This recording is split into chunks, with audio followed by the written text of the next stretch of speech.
Welcome to the Clause YouTube channel.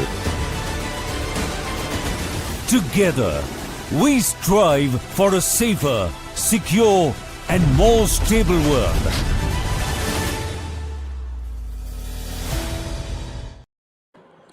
Good evening, everyone. Welcome to yet another episode of Clause YouTube channel Strategic Frontlines. Today we have with us Ambassador Sajjanhar. He was India's ambassador to Kazakhstan, Sweden, and Latvia. We also have with us Maj Gen RPS Bhadauria, PSM retired.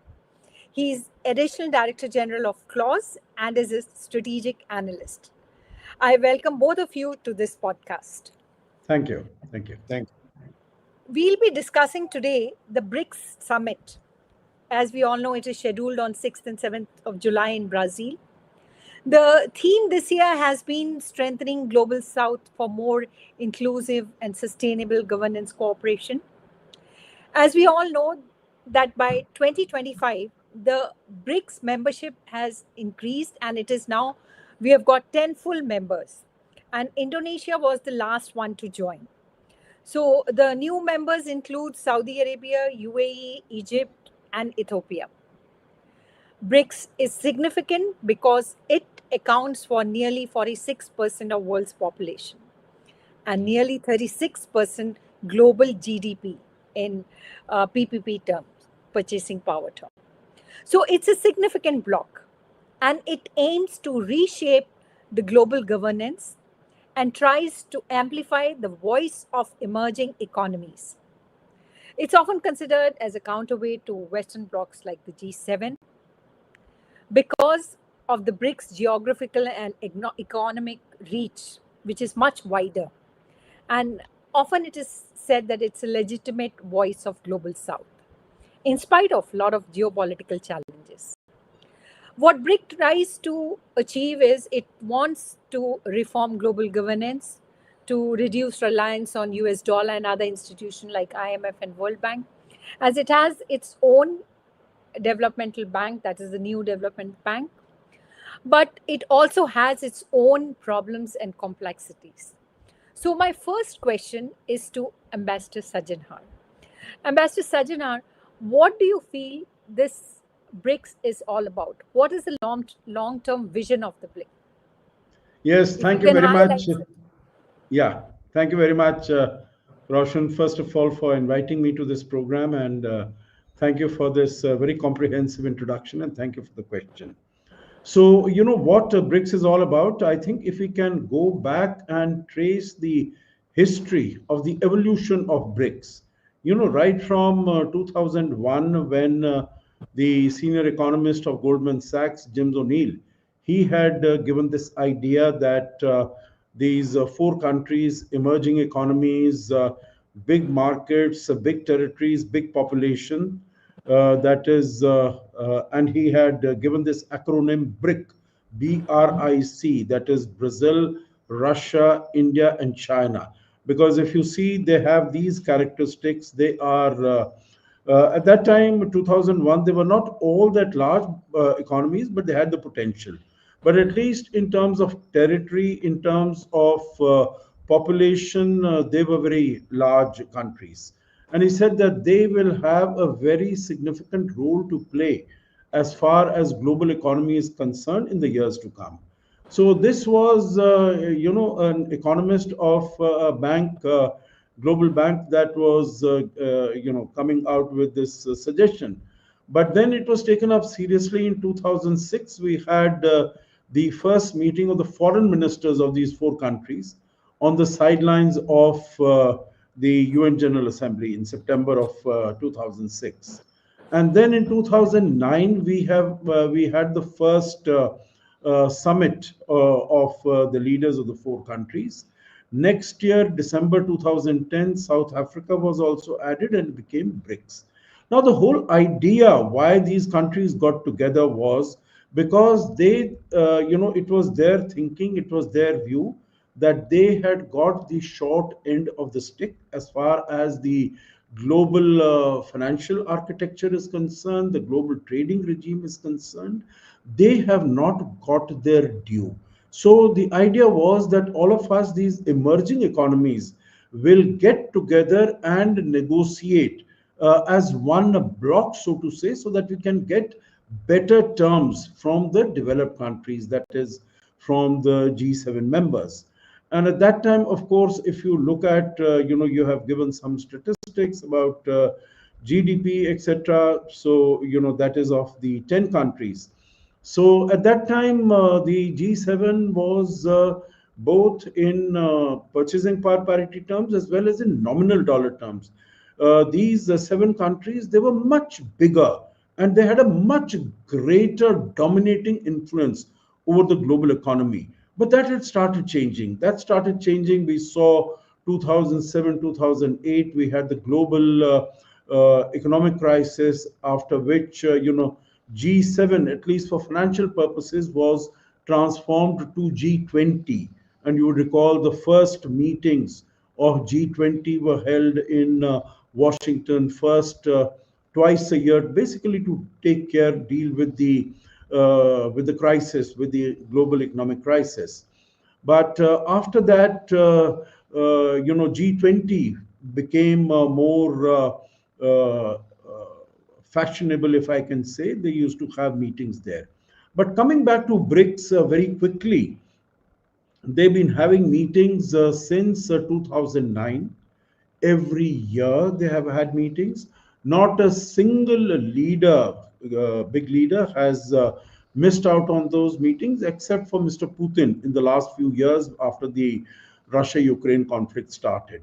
So here, this would give an idea to the viewers and listeners what is the importance that these countries attach to this meeting, because you would see that there are so many multilateral bodies, intergovernmental bodies. They have meetings. Sometimes they will not meet in between for 2-3 years. But here, these countries gave great importance. And so the meetings have been taking place from 2009 till now in 2025. It's going to be the 17th meeting. And it has had some achievements. In 2015, we had the new development bank that was established. But over the last 2-3 years, it has had some sort of a rather lackadaisical sort of a process, particularly over the last 7-8 years, till 2013, when suddenly the interest in joining BRICS, that started. And so we had in Johannesburg in August 2023, we had 6 countries that were added. And those were Ethiopia, Iran, UAE, Saudi Arabia, and Argentina, and Egypt. So there were 6 countries. Now, Argentina, after the election, said that we are not interested in joining because of certain political reasons. And Saudi Arabia has till date not been able to make up its mind whether it wants to join. There are reasons. If you're interested, we could discuss that later. But then Indonesia was invited. Indonesia, as you said, is the latest entrant on the 6th of January 2025. So now we have 10 members. So in addition to the original 5, there are these 5 others, which is Egypt, UAE, Iran, Ethiopia, and Indonesia, these 5 members.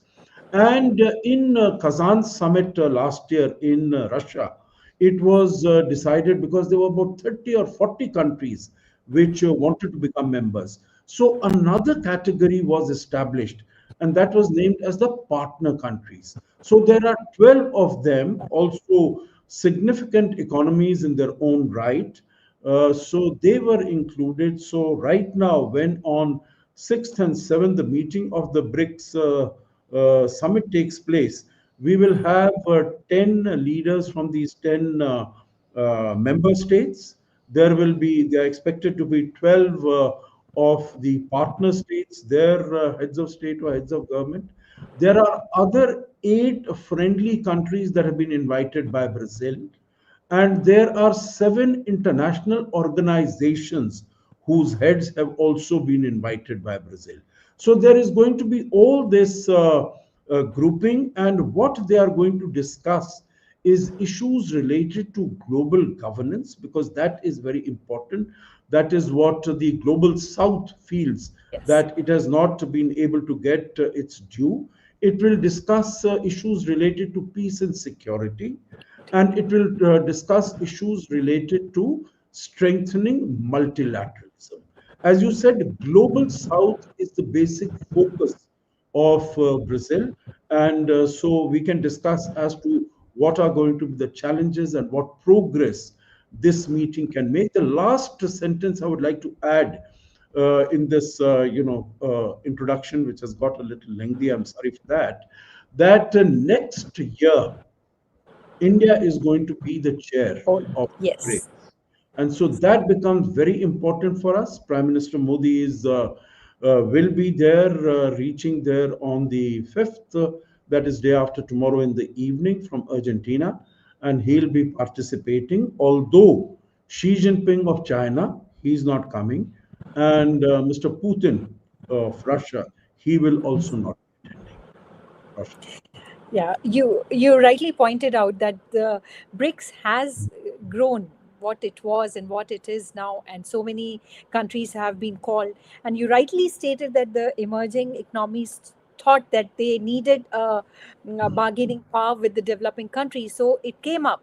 But continuing with this thought, I would like to invite General Bhadauria, and I would like to ask him that BRICS often has been perceived by some as a counterweight to the West, especially as it pushes for de-dollarization, alternative finance systems, reform to global governance, what Ambassador Sajjanhar also spoke about.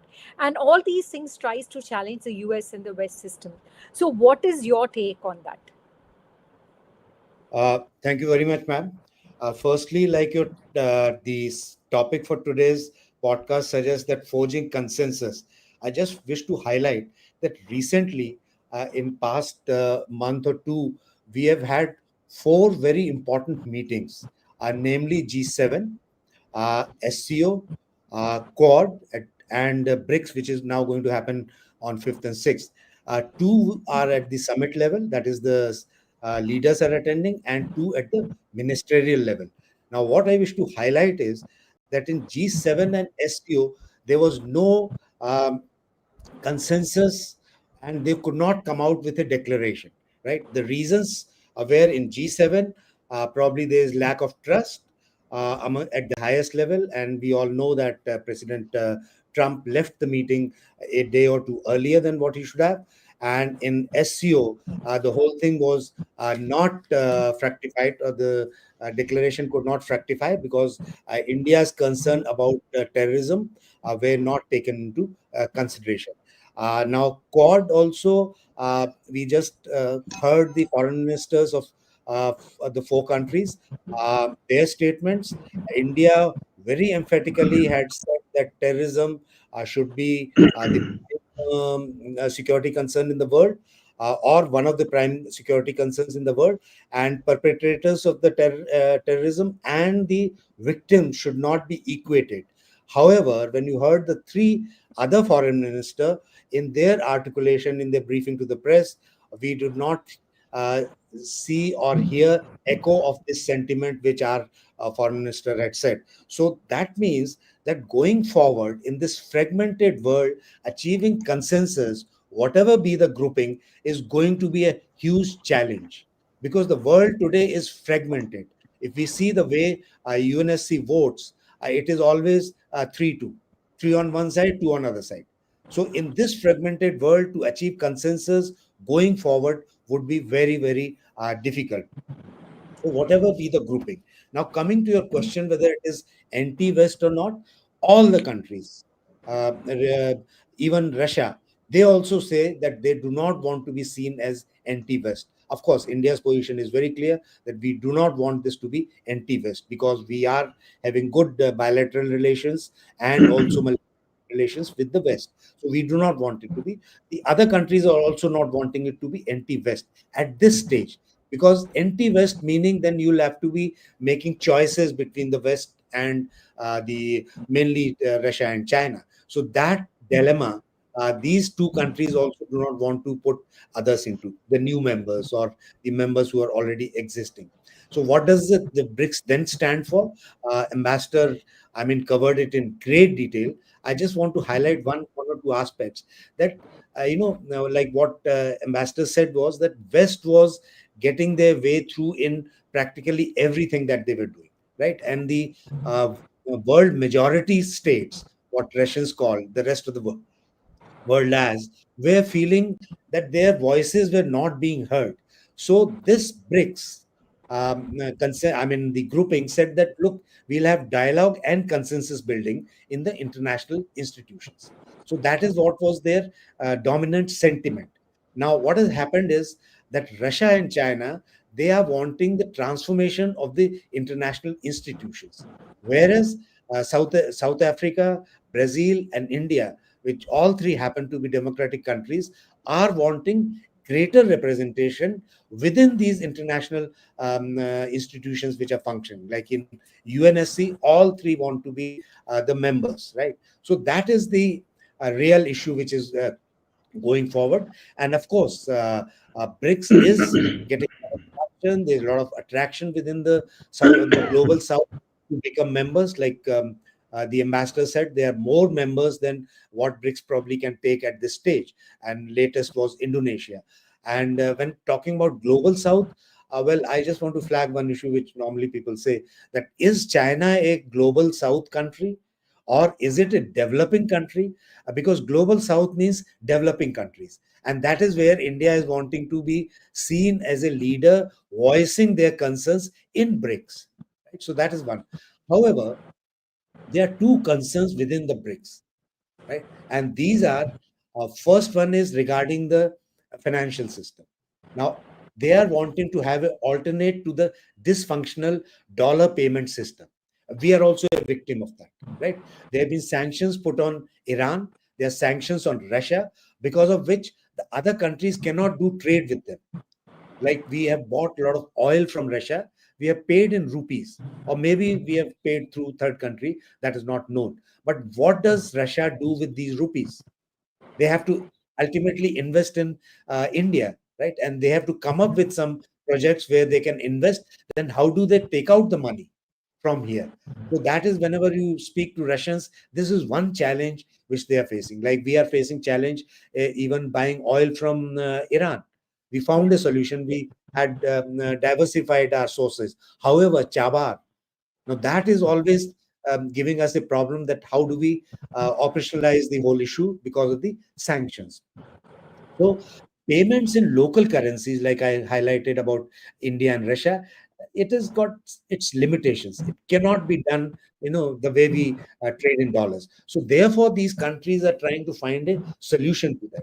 Now, single currency was one option, of which is actually too premature at this stage because of Yes. two reasons.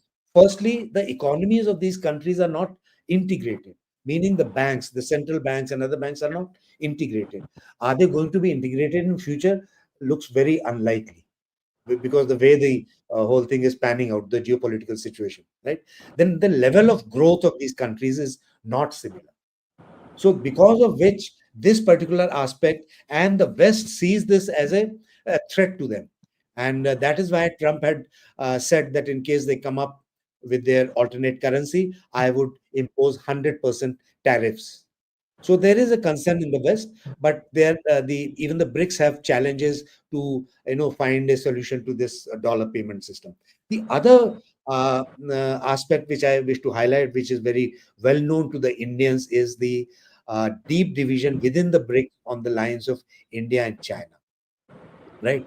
This is one of the contradictions of BRICS.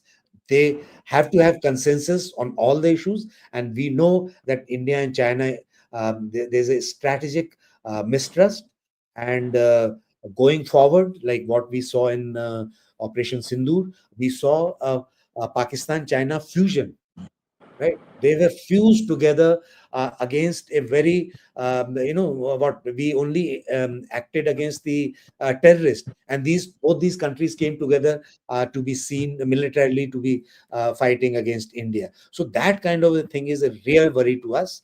And earlier, we were trying to hedge BRICS against with US to get some kind of a mileage, but now we are hedging Quad with BRICS because we have come to some kind of a consensus that after Doklam, after Galwan, and this Operation Sindoor, probably China would remain a strategic competitor, and we might not be having those kind of peaceful relations even on the LAC. So those are the two challenges I wanted to highlight within BRICS. So that is where Uh, I'll stop now. Continuing with what you talked about, deep division, General Bhadauria, I'll like to get in Ambassador Sajjanhar. We know that as the organization becomes larger and larger and more countries join, then there will be clash of interest. So, how, in your view, is BRICS going to navigate those challenges? And can it come out as a one voice? That is one question. And second, I want to ask you is what role does Global South play in the expanded BRICS agenda? And can the bloc effectively advocate its interests in the international stage? Yeah, thank you very much, Roshan, for both these questions. I think they are excellent questions. Basically, I think that is the biggest challenge in terms of getting convergence, in terms of getting consensus, as far as interests of the different countries are concerned. We know that now for some time, and particularly, when the Kazan summit happened last year, in October in Russia, then Russia was wanting to portray BRICS as an anti-Western setup, as an anti-Western institution, and to send out a message to the West that Russia is not isolated. Because the whole idea of sanctions post 2022, February 22, when the invasion of Ukraine started, that was basically to isolate Russia. And by getting so many countries, heads of government and heads of state to participate in the summit, the idea was that showcase it that Russia is not isolated and BRICS is emerging as an anti-Western body. Now, this is definitely not only not in our interest, because as General Bhadauria very correctly explained, and I agree with him, that it's not only India, it's also Brazil, it's also countries like Egypt, countries like the United Arab Emirates. You leave aside Iran, but all the other countries, Indonesia, but all of them would like to have good relations with the West, and they would like to have good relations with the United States, and particularly, with Mr. Trump at the helm of affairs there. I don't think anyone wants to say anything or do anything which Mr. Trump might take as an affront, and he might sort of, shoot off something. So I don't think anyone wants really to go down that path. So that is why it has been very clearly articulated by our external affairs minister that BRICS, as far as we are concerned, is a non-Western institution. It's a non-Western body, but it's not an anti-Western. We are not opposed to, meaning what the global South, meaning earlier it was only emerging economies, but now, when the expansion took place in Johannesburg in 2023, then they did not meet the original criteria of Jim O'Neill. In fact, even South Korea, in terms of population, territory, and size of the economy, it did not meet that criteria. And you look at the other countries that have been added, Ethiopia and uh, I mean, these are all not even members of the G20. So they are not top 20 economies of the world. The first original BRICS members, they were all members of G20. That means they had a heft as far as their economy is concerned. So I think that, to respond to your first question, I think that is definitely going to be a challenge. And that is why, in my view, what Brazil has thought, that it is not going to get involved in any of the more contentious issues or more controversial issues, and it is going to deal basically with the global south, how to promote the interests of the global south, global governance in terms of looking at how the international institutions, they can be reformed, etc., and not a total overhaul. I don't think anyone is really looking for an overhaul of this. So I think this is a part of your the title of this podcast also, getting consensus. I think consensus is going to be very difficult, but in my view, what is going to be the challenge that is going to be, in addition to what you had mentioned about de-dollarization, etc. Let me mention two other challenges that I see happening. One is in terms of the new members, the five new members that we have spoken about, that they have come in, how to integrate them into the functioning of the BRICS as it takes place. So far they have been sort of, although it has been now what 1.5 years, 1st January 2024, four of them joined. Indonesia joined early this year. So how, what is known as socializing them, how to integrate them to become, develop a sort of a comfort level and a working relationship as far as these five countries are concerned. And here I think it needs to be recognized that there are some countries whose views will be quite extreme. For instance, as far as Iran is concerned, that is a totally anti-Western perspective that it will bring to all the deliberations and all the negotiations. So I think we really have to be mindful of that. The other is, I think we have to see that out of the five countries that have been inducted afresh, four of them are Muslim majority countries. It is Indonesia, it is Iran, it is Egypt, and it is UAE. Of course, some of them are more moderate than the others, etc., etc. But I think when it is our experience that when issues of this nature are concerned, then many of the Muslim majority states, they tend to vote with each other. That is what we have seen, even as far as, let's say, Israel, Gaza is concerned, Hamas is concerned, Israel, Iran is concerned, because I think the Arab street has been so vocal and so proactive and has been coming onto the streets. So that is number one. Number two, I think, is going to be that the partner countries, the 12 of them, and they are also significant entities in their own right. So how to engage these countries? And there are still about, I think, more than 20 countries who are waiting out in the wings and knocking on the doors of BRICS to come in some way or the other. You would have seen that even when Prime Minister is just leaving Ghana, even Ghana is interested in becoming a member of BRICS, because all these countries, they want other options, and these options they think that they can get by engaging themselves with this particular platform.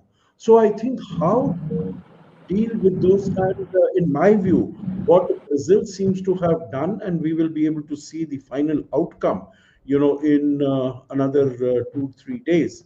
But it will be that they will not really very seriously touch upon the expansion. I think we have a very good argument for that, that we need to consolidate first, have a horizontal consolidation first before we go on for a vertical expansion. So I think that is the stance that Brazil is going to pursue. Very quickly, let me tell you about, share my own thoughts. I tend to agree with General Bhadauria when he said about de-dollarization.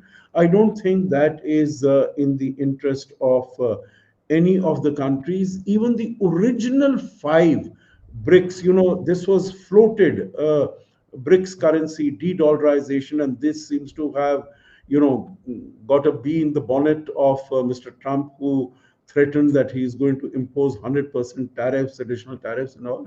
But I don't think, number one, that it is a serious proposition. Number two, that it is a viable proposition. It is not, because no country is willing to give up its own currency. Just as an example, meaning, would India be willing to give up its rupee to trade in Chinese yuan, renminbi? Not at all. So I don't think there is, any traction to that. There will be no consensus on which currency should it be. And in any case, out of BRICS currencies, maybe one can say that renminbi is the one that is the strongest, and where the economy is the largest as far as China. But even there, it hardly has any standing as far as global financial exchanges and architecture is concerned. So I don't think that is a realistic proposition. Here, I think basically it will be on issues of global governance, promoting multilateralism, promoting multipolarity, on issues related to AI, on issues related to global health, on education. I think these are the sort of issues that the Brazilian chair is going to take up and come up with some results, rather than wade into very muddy and murky waters, and not be able to get out of that swamp that they enter. I would like to bring in General Bhadauria here. Ambassador Sajjanhar was talking about the horizontal consolidation, and rightly he pointed out that. But what are your views with the absence of two major leaders like President Xi and President Putin? Do you think it will have any impact, or you feel the show will go on because there are a lot of new nations leaders who are joining? And also, will the expansion of the BRIC, will it impact the dynamics and the objective? Your view.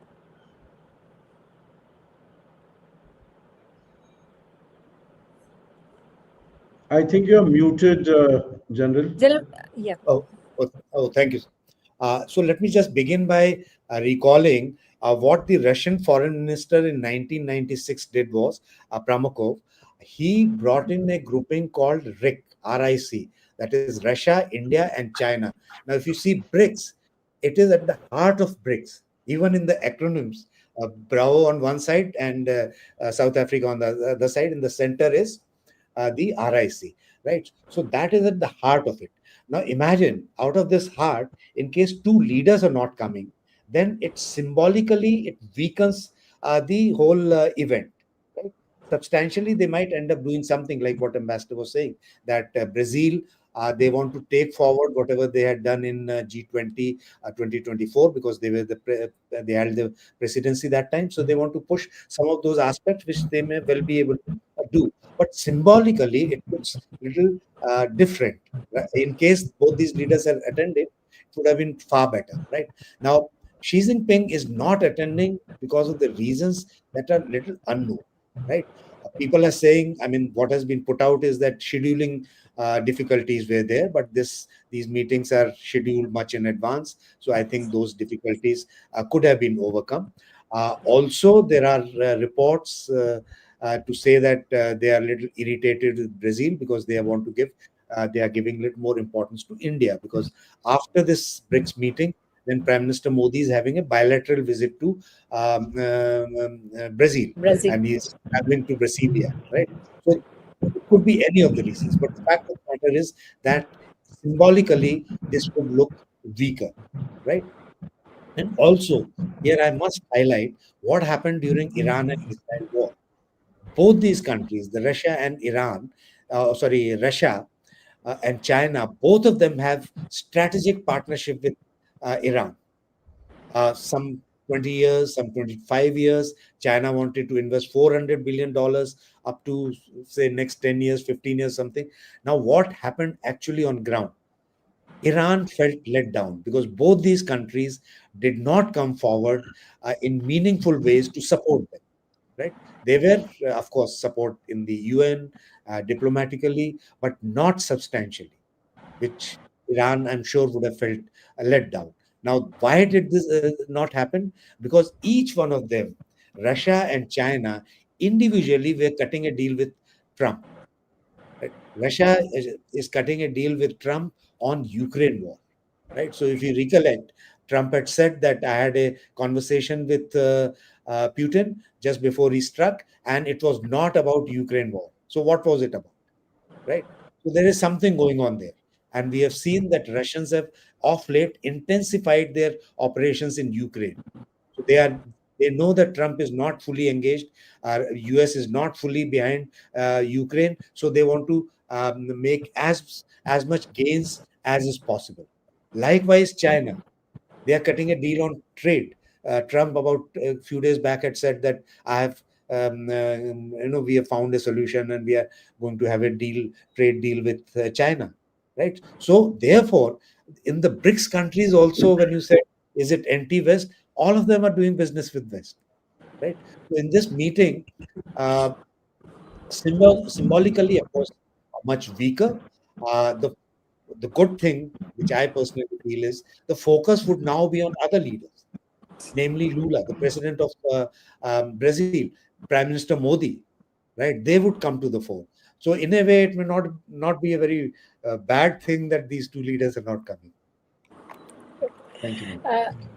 Ambassador Sajjanhar, I would like to talk to you about, you talked about de-dollarization and things like that, but there was also a discussion about alternative payment mechanism and supply chain coordination. So I would like to know your views on that. And also, the final question what I want to ask you is, what will be the outcome of this BRICS? Do you think that apart from what you spoke, climate will also be taken into consideration, considering that for Brazil, climate is a very important thing. And so, advancing climate finance, supporting sustainable development, and aligning with major events like COP30, those would be important the discussions. Also, on artificial intelligence governance, since India is there, India would like to have a discussion on that also. And so, what do you feel on both the aspects? Yeah, so first coming to the second one, Roshan, I think there is a convergence between the interest that the issues that Brazil is pursuing and the interests of India. So I think there is we are really in lockstep with Brazil, because we also want to take up global South issues. We don't want to take up controversial issues, that Iran brings this and come out with a resolution against. Maybe there will be a resolution against Israel and all that sort of things. But then BRICS was able to adopt a resolution on the Iran-Israel and conflict just very recently after that started. So maybe that will be done. But basically, we want to look at the positive elements of the agenda. You mentioned about climate change, artificial intelligence, etc. Definitely, I think those will be important elements, and you said it very correctly yourself that there is the COP30 that is going to be held in Rio later this year. So definitely that is going to be an issue, and I think those are issues that we've been discussing for a long time, and those are all issues I think on which most of the countries membership, at least the 10 countries of who are the members of BRICS as such, they are all on the same page. They are on the same wavelength because they want technology at appropriate rates and appropriate technology and funding and financing of their projects and initiatives. So I don't think there is very much. And these are all the developing countries which are looking for technology and finance from the developed world, from the G7 countries, and so on and so forth. So I don't think there is going to be much difference as far as AI is concerned. Yes, again, meaning this is still a fresh issue. We had this AI summit in Paris recently, in which India was the co-host. But the regulatory mechanisms, global regulatory mechanisms of AI, I think that is an issue that exercises the minds of many people. So I think that is definitely also going to come up. And while there might be some discussion on that in terms of, but those will be by and large technical aspects of this issue, and they will not be geopolitical issues that are going to be discussed. So I think definitely those are going to be taken up. Now, as far as your first question is concerned, Roshan, that is the alternate mechanisms. I think basically, because I've been following it for quite some time, and I've been following also the discussions on trade between the different member states in national currencies. And that has the debate has been going on whether we can get an alternate mechanism. And I think if it was possible to, in my view, and I could be sort of, because I'm not really a finance person as such, but if an alternative was possible at all, then we would have been able to find it since February 22. Because we see that Russia has its back to the wall. And there are countries, as General Bhadauria said, we have been importing $60 billion worth of oil from Russia. So how do we make the payment? We, with Iran earlier, we had established escrow accounts, and we were, through the Turkish lira, we were making the payments and all that. But apparently, right now, it is, those mechanisms are not workable, are not functional. So I think that any sustainable, efficient, workable alternate mechanism, I don't think we have been able to get. So the basic way to go about it is trading in national currencies. That also, it is not as if you decide today, you can start doing it tomorrow. It will take a little bit of time for, the banking systems. You would recall that, many years just after the Iran-Iraq war had started, there was a body that was brought in, which was known as the Asian Clearing Union, ACU, and that was way back in the 1990s. And that also did try to do something, but then it fell by the wayside and went into oblivion. So I think at the moment, what India is trying to do, have trade in national currencies. I think we have about 18, 20 countries. I'm not sure about the number, but that number is growing, that number is increasing. It definitely is a much more efficient way of trading, because otherwise, what you do is you first invoice it in dollars, then exchange that invoice into the currency of the importing or the exporting country. So, there are lots of commissions that are involved. So I would imagine that to the way forward, really, at this moment, still continues to be, if it is not any other mechanism, it is trading in national currencies. And that has been increasing. It's been growing, particularly between Russia and China. And now we see, even as far as, Pakistan is a small economy, but its trade with China is being conducted in renminbis. General Bhadauria, would you like to add something to it before we take questions? No, ma'am. Thank you. I think we can now take questions. Okay.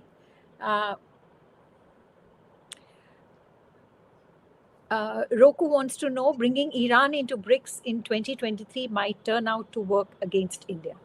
Your views. Ambassador Sajjanhar, we can start with you, and then General Bhadauria, you can. Okay. Well, One of the reasons I remember when the expansion of the Shanghai Cooperation Organization was being done, then there were certain criteria, and one of the criteria was that the country should not be at war with because then that can create complications.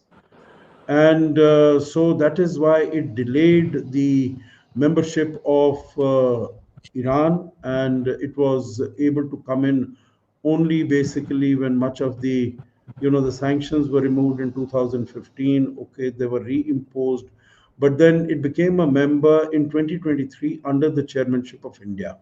Now here, when the conflict between the two of in West Asia, it has been going on like this, then I think it is not, I don't know whether I'll go to the extent of saying that it will turn out to work against India, but I'll say it turn out to work against harmonious functioning of the BRICS as an institution, because it would mean that one country would tend to take very extreme positions, and we see that Iran has been helping Russia very significantly with supplies of drones for the its conflict with Ukraine. So there it would be like to take extremist positions, which will lead to more debates, more discussions, etc. And it would not be helpful to having developing that comfort level and bringing about consensus on many issues. Much time will be lost in this. General Bhadauria, would you like to add something? No, I Or don't shall think so. I'll just offer a very short comment. It will not work against us because Iran is a very important country for us. yeah. We have historical ties, and even going in future also, we look forward to Iran for lot many things, mainly connectivity to Central Asian republics. So not really against us, but like what Ambassador said, it'll always be a challenge to come up with some consensus, because India is following a strategy of multi alignment, right? So we are with Iran, we want to be with Iran, we are also with Israel, with so many things. So that would come under stress, and we would find it challenging to how to manage those contradictions. So that is all that I wish to say. There's another question from Mr. Thadani. He says that the Americans feel that Bharat is not conforming with their agenda and follows its own strategic autonomy. So, if suppose sanctions were put, then will it be sustainable or things like that?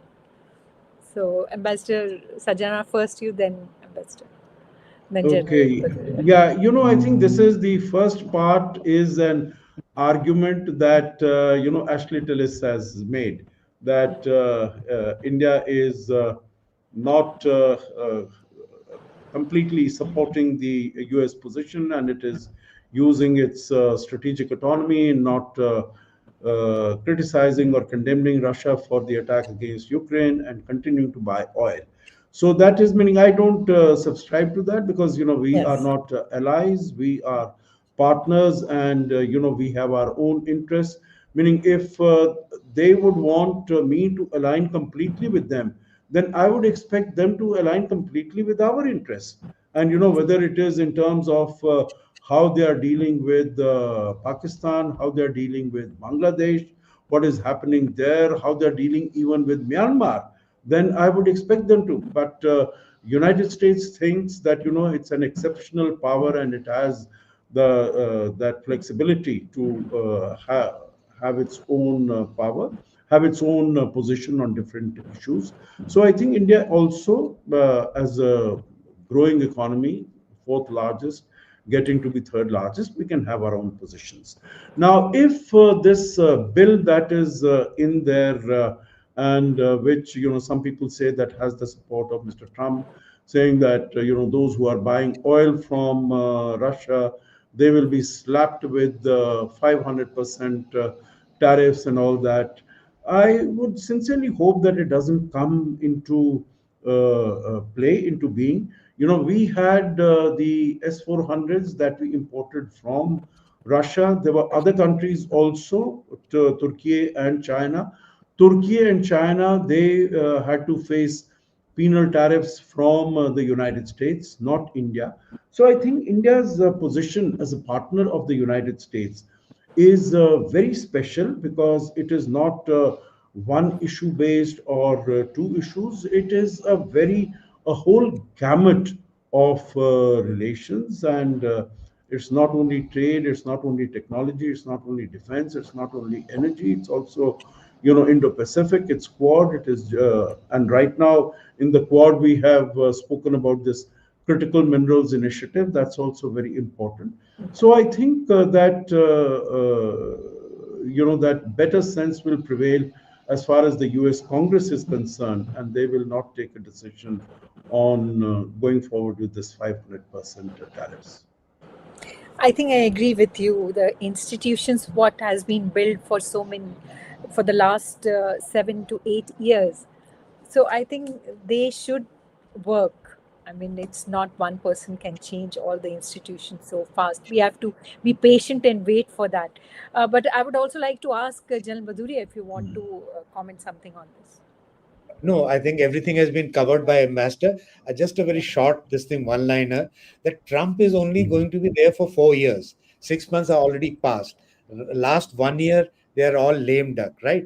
So we should not get too carried away by or too this concerned by what he says on the social media, right? So that is something, but underlying, we have strategic partnership with US. They need us as much as we need them for our development. We are military people. We know we need technology. And whom are we going to be using that against? We know the country also, right? Adversaries. A bit of it during Op Sindhu. So we need to get technology, and that can only come from country like US, can come from France. So we have to have good relations with them till the time we actually our own R&D and our own defense industry comes of age, and we are able to get everything on ourselves. So therefore, this partnership with US is very, very important, and it must continue. On social media, we are seeing all kinds of views by Indians. I think they are not in, they should be avoided. Yeah. We were talking about that it's not possible to de-dollarize, and there's no single currency as strong as the dollar is. So there is one interesting comment by Vicky. He's saying, "Why not trade with gold?" So, Ambassador Sajjanhar, and then. Okay, I think gold is a precious commodity, but it is not in such abundant supply that it can be used Yeah. for trading purposes. And you would recall that even in the early 1970s, Richard Nixon also went off the gold standard because there is not enough gold that could be used for doing all trade. It is used as a reserve, all right, but that is in certain quantities. But otherwise, you have to, as a medium of exchange, you have to have something that is easily transferable, and the banking systems are working on the basis of that. If it is just gold as a medium of transaction, I think it is not both sustainable or economically viable. Yes. There's one question. He has also said that Trump is trying to wean away Russia from China and do business. Then what is this crazy 500% tariff all about? Is US confused on that? And shouldn't government of India openly embrace US? Definitely, embarrassing US, it doesn't help you anywhere. I think basically what you have to look for, what are the outcomes? And do I get a better outcome by embarrassing the United States? Yes. No, I agree with General Bhadauria when he said that, he is possibly, Mr. Trump is an aberration. He is a passing phenomenon. He will, go, and I think these presidents become lame ducks after the elections, the second year.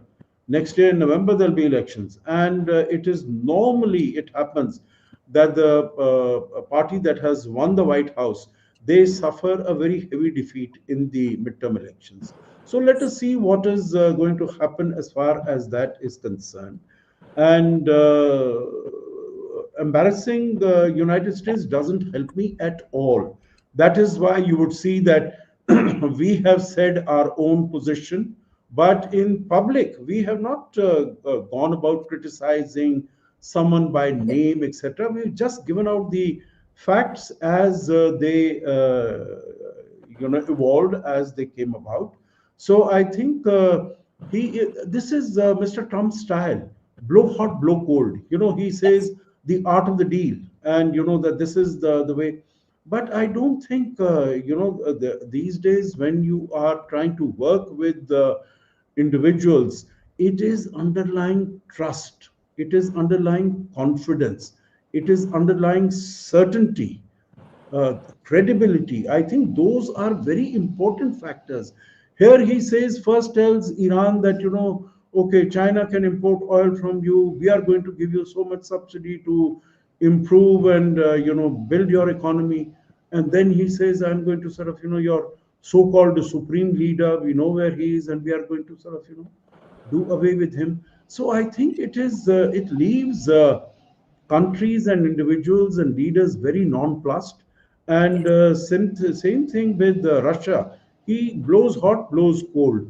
So I think people don't really trust him much at all. They don't want to be on his wrong side, but then they Yes. don't want to sort of, be completely, they don't know where he actually stands.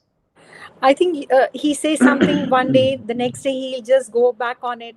So I think what we have done, we have taken a very balanced approach. So neither embarrass them nor embrace them. So we have, as of now, we have taken a very balanced approach.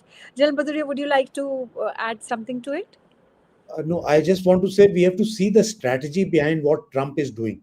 And in a couple of days' time, it will be very clear to us, in case the tariffs on China are more than us, then that would tell us something, right? Yes. That would say how important India is and how our relationships would be growing in future, right? So that is something, that is the indication.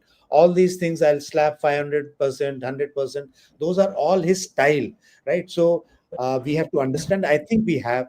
So therefore, like what Ambassador said, our response on whatever statements Trump gave was diplomatically and very, very mature, in a very dignified manner. So that I think we should all support and feel proud of, that India could respond in a very dignified manner. Thank you so much, Ambassador Sajjanhar and General Bhadauria, for this interesting and very detailed discussion on BRICS. Thank you so much. Thank you Thank you very very much. much. Thank you, Roshan. I think it's been a fascinating conversation, and thank you to Claus for inviting me. And I have enjoyed and benefited from our interaction. Thank you. Thank you We for hope to joining see us. you Thank you again. very much. Thank you. Thank you very Thank much.